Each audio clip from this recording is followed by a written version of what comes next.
नमस्कार, मैं हूं आपके साथ अवंतिका अवस्थी और आप देख रहे हैं के न्यूज इंडिया। रुक करते हैं बड़ी खबरों की ओर। खबर सीतापुर से आपको बता दें, जहां पर ऑपरेशन क्लीन के तहत मुठभेड़ में बदमाश पकड़ा गया है। 25,000 का इनामी बदमाश मुठभेड़ के दौरान गिरफ्तार हुआ।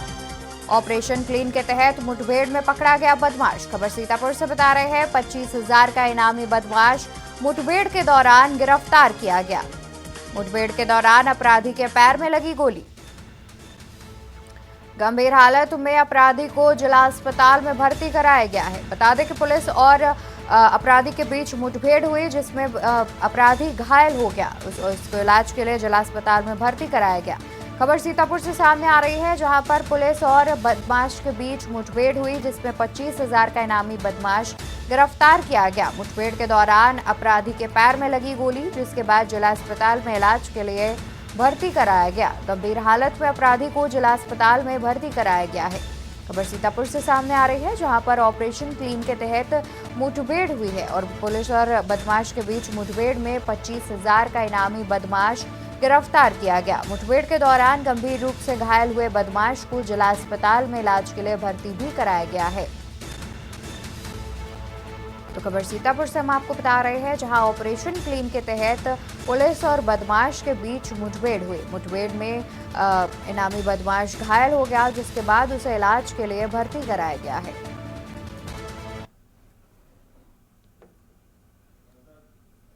पुलिस की एसओजी टीम व थाना तालगांव की पुलिस के द्वारा एक बदमाश को मुठभेड़ में पकड़ा गया है। इस बदमाश का नाम बुल्लू है। ये थाना रेउसा का रहने वाला है। इसके ऊपर 25,000 रुपये का इनाम पूर्व से घोषित था। ये नकबजनी व चोरी की विभिन्न घटनाओं में वांछित चल रहा था। इसके द्वारा अभी तक कुल 20 आपराधिक मुकदमे इसके ऊपर कायम हैं। पुलिस की टीम के द्वारा जब इसको रोकने की कोशिश की गई तो इसके द्वारा पुलिस टीम पर फायरिंग की गई।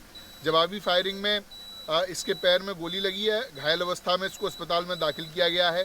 इसके पास से एक बिना नंबर की हीरो मोटरसाइकिल तथा एक अवैध शस्त्र, साथ में चले हुए कुछ खोखे और एक जिंदा कारतूस बरामद हुआ है। इसके पास से 8,000 के करीब नकदी भी बरामद हुई है और इसके द्वारा जो घटनाएं की गई हैं उसके बारे में इससे पूछताछ की जा रही है। अब तक का इसका जो आपराधिक इतिहास है उसके आधार पर इसके ऊपर 25,000 रुपये का इनाम पूर्व से घोषित था। इस तरह के अपराधियों के विरुद्ध जनपद सीतापुर की पुलिस एसओजी टीम के द्वारा लगातार इस तरह की कार्रवाई की जाती रहेंगी और ऐसे अपराधियों को जनपद में नहीं रहने दिया जाएगा।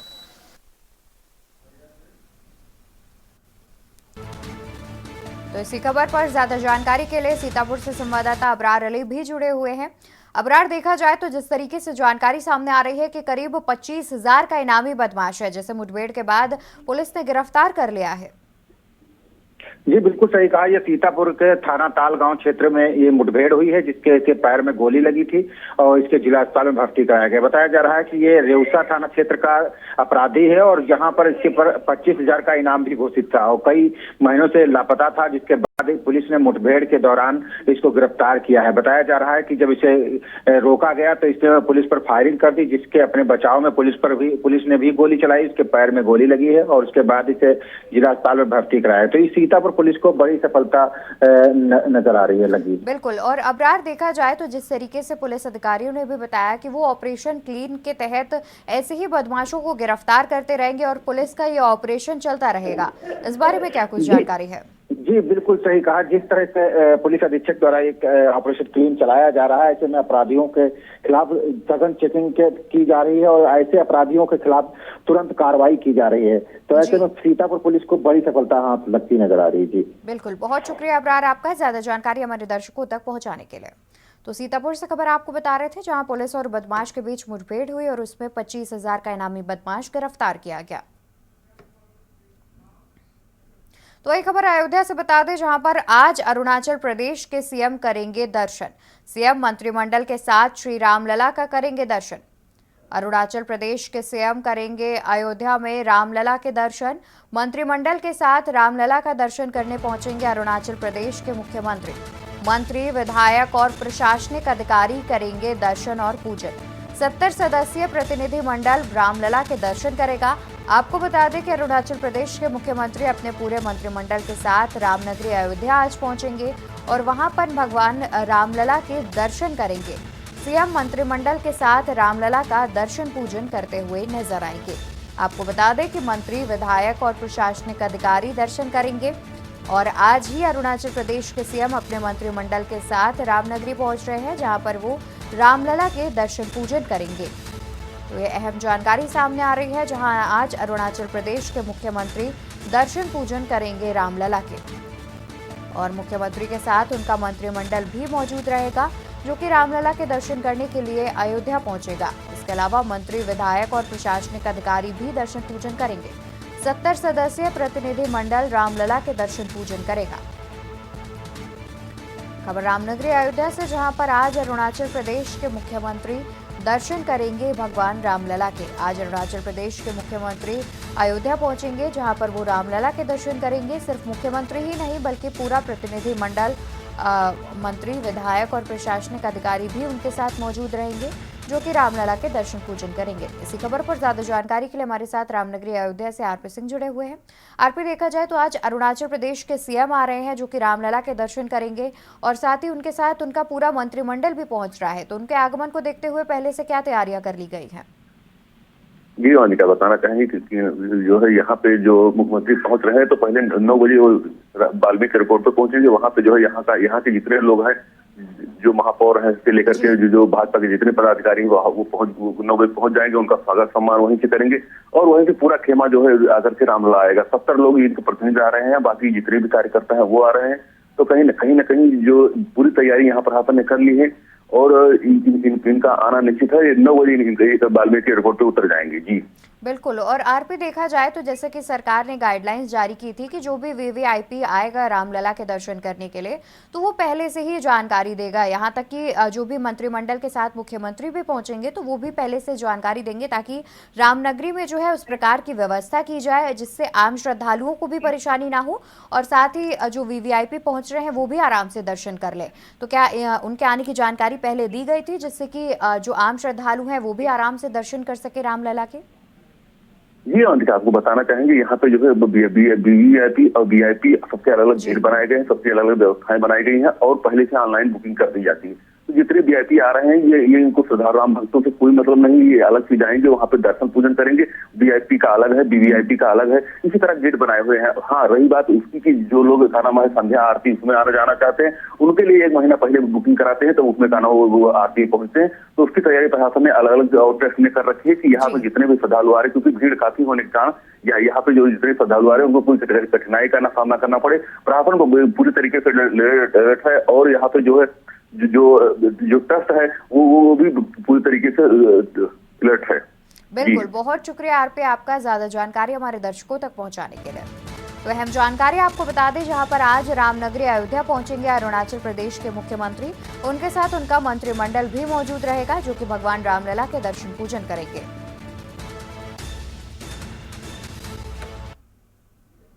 तो वहीं खबर रायबरेली से बता दें कि तेज रफ्तार कार अनियंत्रित होकर हाईवे पर पलटी।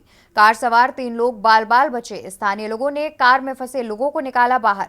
खबर आपको बता रहे हैं, जहां लखनऊ से प्रयागराज कार सवार जा रहे थे, जिस दौरान ये हादसा हुआ। स्थानीय लोगों ने कार में फंसे लोगों को बाहर निकाला। खबर रायबरेली से सामने आ रही है, जहां पर एक तेज रफ्तार कार अनियंत्रित होकर हाईवे पर पलट गई। कार सवार 3 लोग बाल बाल बचे। स्थानीय लोगों ने कार में फंसे लोगों को सकुशल बाहर निकाला। लखनऊ से प्रयागराज जा रहे थे कार सवार, जिस दौरान यह हादसा हुआ और अनियंत्रित होकर कार हाईवे पर ही पलट गई। स्थानीय लोगों ने कार में फंसे 3 लोगों को बाहर निकाला और कार सवार तीनों लोग सुरक्षित बताए जा रहे हैं।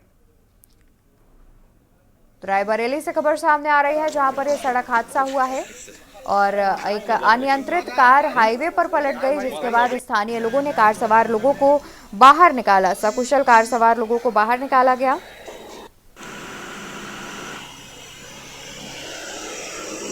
तस्वीरें भी हम आपको टीवी स्क्रीन पर दिखा रहे हैं, जहां पर कार अनियंत्रित होकर पलट गई थी, जिसके बाद कार के भी देख सकते हैं कि कार में भी काफी निशान आए हुए हैं। तो स्थानीय लोग भी मौजूद हैं जिन्होंने कार सवार लोगों को सकुशल बचाया।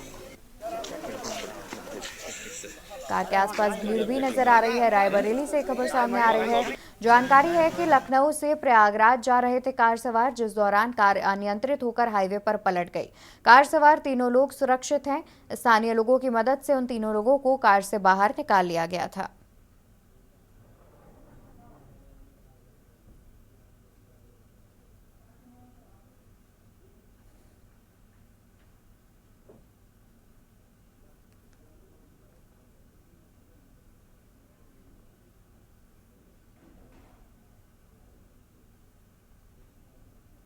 रायबरेली से खबर आपको बता रहे हैं, जहां पर एक अनियंत्रित कार हाईवे पर पलट गई।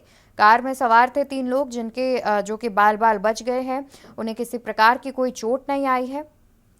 तस्वीरें भी हम आपको टीवी स्क्रीन पर दिखा रहे हैं।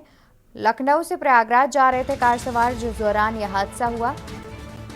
स्थानीय लोगों ने कार में फंसे लोगों को बाहर भी निकाला।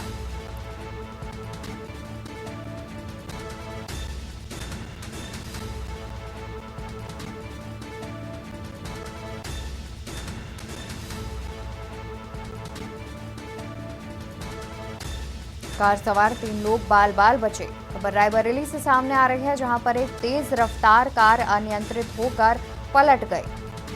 हाईवे पर कार पलट गई, जिसके बाद स्थानीय लोगों ने कार सवारों को सुरक्षित बाहर निकाला।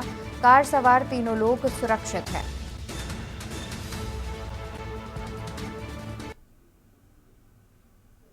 खबर एटा से, जहां पर एंटी नारकोटिक्स टास्क फोर्स को मिली सफलता। टोल प्लाजा के पास से 5.25 करोड़ का गांजा पकड़ा गया है।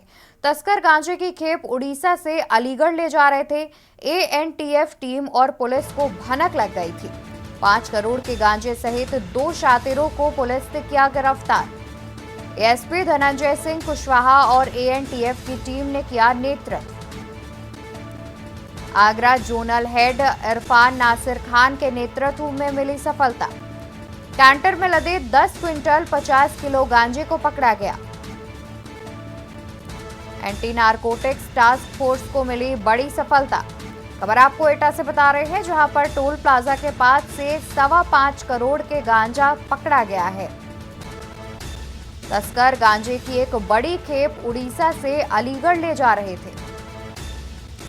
एएनटीएफ और पुलिस को इस बात की भनक लग गई, जिसके बाद एक स्पेशल फोर्स के दौरान 5 करोड़ के गांजे सहित 2 शातिरों को टीम ने गिरफ्तार कर लिया। एएसपी धनंजय सिंह और एएनटीएफ की टीम ने मिलकर इस ऑपरेशन को पूरा किया है।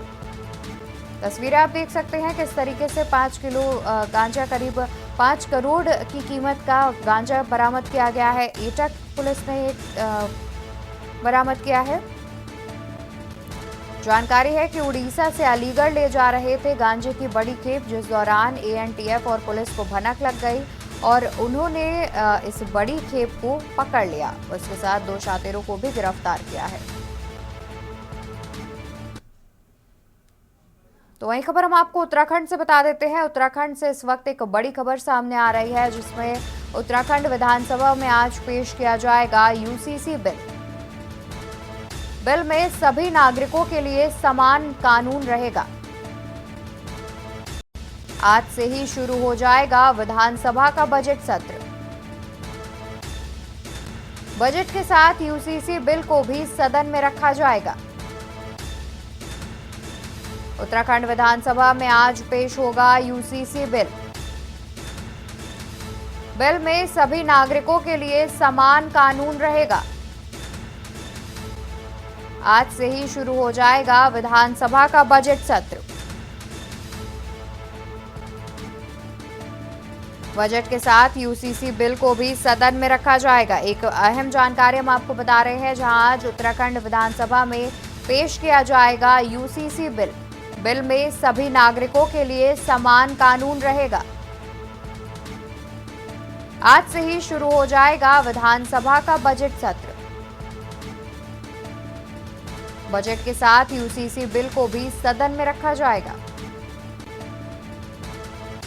उत्तराखंड विधानसभा में आज पेश किया जाएगा यूसीसी का बिल।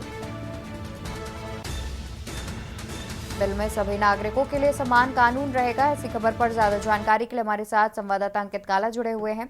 अंकित, देखा जाए तो जिस तरीके से काफी टाइम से यूसीसी का सब इंतजार कर रहे थे और उसके बाद आज विधानसभा में यूसीसी बिल पेश किया जाएगा, अतिरिक्त क्या कुछ जानकारी है? बिल्कुल, देखिए अवंतिका, पिछले लंबे समय से यूसीसी का इंतजार किया जा रहा था और अब फाइनली राज्य सरकार आज इसे सदन में पेश करने जा रही है। करीब करीब 1.5 साल से ज्यादा की जो मेहनत है वो यूसीसी कमेटी की, उसको आज सरकार सदन में बतौर विधेयक पेश करने जा रही है। ये विशेष सत्र है और इस विशेष सत्र को सरकार ने यूसीसी और इसके अलावा जो उत्तराखंड के राज्य आंदोलनकारी हैं उनको सरकार चाहती है कि 10% जो क्षैतिज आरक्षण है जो पिछले लंबे समय से राज्य आंदोलनकारी की मांग है, उस मांग को भी पूरा करना है। तो आज दो बड़े विधेयक जो है वो सदन में आने वाले हैं, जिसमें कि यूसीसी है और इसके अलावा जो राज्य आंदोलनकारियों का 10% क्षैतिज आरक्षण का है, इसको भी सरकार जो संशोधित विधेयक है इसको सरकार सदन के पटल पर रखने वाली है। सरकार ने पिछली दफा जब सितंबर के समय में ये सत्र शुरू हुआ था, तो उस समय उत्तराखंड के राज्य आंदोलनकारियों का एक विधेयक जी। पेश किया था अवंतिका। तो इस विधेयक में कुछ कमियां पाई गई थी और कुछ खामियां थी, तो इसको संशोधित करने के लिए एक परवर समिति की गठित की गई थी। इस परवर समिति ने अपनी रिपोर्ट विधानसभा को सौंपी है, विधानसभा अध्यक्ष को। इसके बाद इस संशोधित विधेयक को आज सत्र के दौरान रखा जाएगा। इसके अलावा यूसीसी को लेकर के जो पिछले लंबे समय से बहुप्रतीक्षित था, इसको भी सरकार आज सदन में रखने वाली है। इस पर चर्चा होगी। मुख्यमंत्री पुष्कर सिंह धामी सदन की कार्रवाई के दौरान उपस्थित रहेंगे। साथ ही मुख्यमंत्री ने यह आश्वस्त किया है कि यूसीसी बिल से किसी को डरने की, घबराने की जरूरत नहीं है और सरकार चाहती है कि एक समान कानून जो है वो सभी पर लागू हो। लेकिन उत्तराखंड में इसका विरोध भी हो रहा है अवंतिका। कल मुस्लिम संगठन से जुड़े हुए लोगों ने इसके खिलाफ जमकर विरोध प्रदर्शन किया, लेकिन राज्य सरकार यूसीसी को लाने जा रही है और आज सुबह 11 बजे सदन की कार्रवाई शुरू होगी और उसके बाद फिर यूसीसी पर चर्चा की जाएगी। बिल्कुल अंकित, देखा जाए तो जैसे कि आपने जानकारी दी कि मुख्यमंत्री ने सभी को आश्वस्त किया है कि यूसीसी से घबराने की कोई बात नहीं है, ये सभी नागरिकों के लिए एक समान रूप से कानून का काम करेगा। वहीं कई मुस्लिम लोग भी हैं जो कि इसका विरोध करते नजर आ रहे हैं। इसी दौरान मुस्लिम धर्मगुरुओं के बयान भी आने शुरू हुए हैं, जिसमें उनका कहना है कि वो सरिया कानून से कोई छेड़छाड़ ना करे, क्योंकि वो उसी कानून को मानते हैं और उसी के हिसाब से चलते हैं। सरकार अगर ये कानून लाती है तो ये उसका विरोध करेंगे। और देखा जाए तो कहीं ना कहीं उत्तराखंड में विरोध शुरू भी हो गया है। बिल्कुल अवंतिका, देखिए उत्तराखंड और इसके अलावा भी तमाम जो राज्य हैं वहां पर भी मुस्लिम संगठनों की ओर से ये यूसीसी कानून का विरोध किया जा रहा है। हालांकि राज्य सरकार का ये कहना है कि वो महिला सशक्तिकरण की दिशा में आगे बढ़ रही है, महिलाओं को शक्ति मिले इस कानून से, इसके उद्देश्य से सरकार ये सब चीजें कर रही है। लेकिन जो तमाम जो मुस्लिम संगठन से जुड़े हुए लोग हैं उनका कहना है कि सरकार जानबूझ करके यूसीसी को ला रही है, जबकि सरकार को चाहिए था कि वो जो मूल निवास है, भू कानून है, उत्तराखंड के जो बेरोजगार हैं, उत्तराखंड की कानून व्यवस्था कैसे बेहतर हो, इन सब चीजों पर काम करे। लेकिन सरकार इन सब चीजों से ध्यान हटाने के उद्देश्य से ही यूसीसी को ला रही है और तमाम जो मुस्लिम संगठन से जुड़े हुए लोग हैं उनका ये कहना है कि जो मुस्लिमों के जो अधिकार हैं उनसे सरकार छेड़छाड़ कर रही है और इसी की वजह से ये जो विरोध प्रदर्शन है वो देखने को मिल रहा है। लेकिन सरकार अपना तर्क दे रही है और मुस्लिम जो संगठन से जुड़े हुए लोग हैं उनका अपना तर्क है। लेकिन फिलहाल इन सब के बीच में सरकार तो जो यूसीसी का विधेयक है उसको सदन के पटल पर रखने जा रही है और सरकार के पास भरपूर बहुमत है और सरकार इसको पारित भी कराएगी, इस पर चर्चा की जाएगी।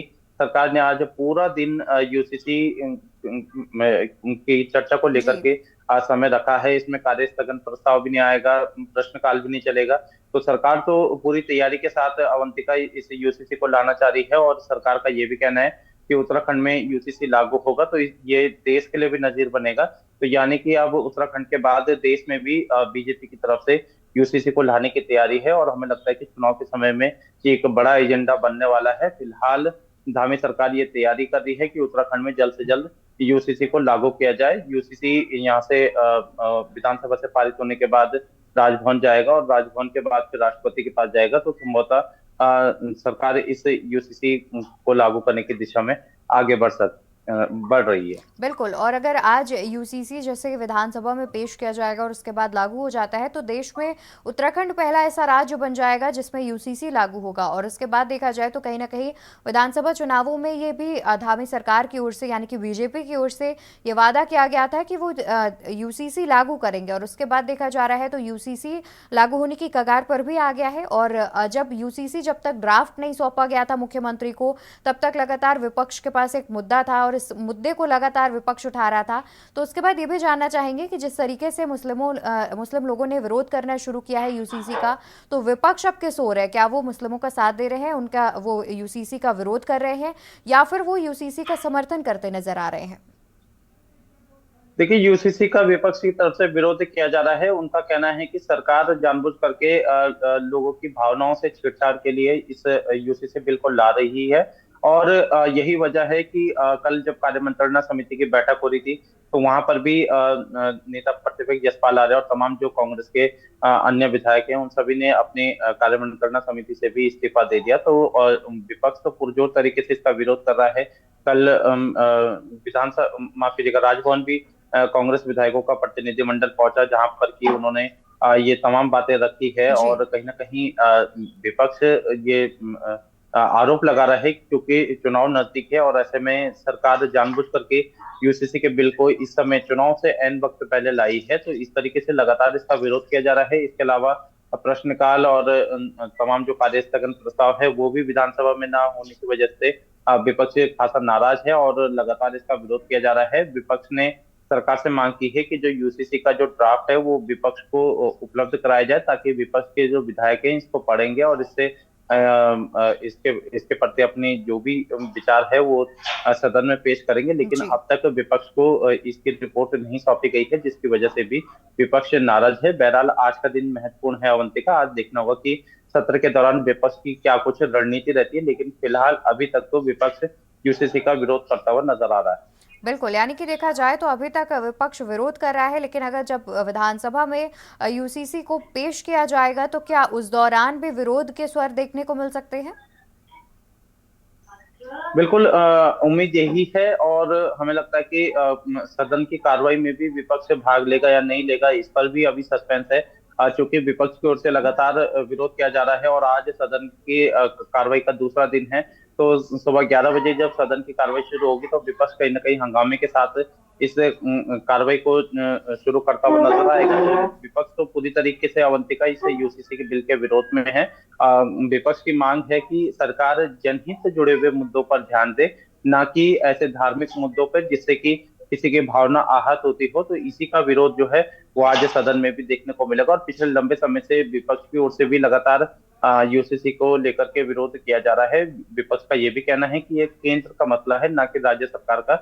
इसलिए सरकार उत्तराखंड को प्रयोगशाला ना बना करके जनहित से जुड़े हुए विषयों पर ध्यान दे। लेकिन सरकार अपनी तर्क दे रही है। उसका ये कहना है कि सत्ता में आने से पहले ही जनता से यूसीसी लाने का वादा किया था और यही वजह है कि मुख्यमंत्री पुष्कर सिंह धामी ने पहली कैबिनेट में यूसीसी की समिति जो है वो गठित की थी और इस पर आगे काम किया था। और करीबन 20 महीने से ज्यादा का समय हो गया अवंतिका, जब समिति की ओर से लोगों से सुझाव आमंत्रित किए गए, एक ड्राफ्ट तैयार किया गया। समिति का ये भी दावा है कि 2,32,000 से ज्यादा जो सुझाव हैं वो समिति के पास आए हैं और इससे किसी को भी डरने घबराने की जरूरत नहीं है। लेकिन बावजूद इसके भी अब उत्तराखंड में इसका लगातार विरोध किया जा रहा है और विपक्षी दल भी इसका लगातार विरोध कर रहे हैं। आज सदन में भी हंगामेदार रहने के आसार है और कहीं ना कहीं इसका विरोध होता हुआ नजर आएगा।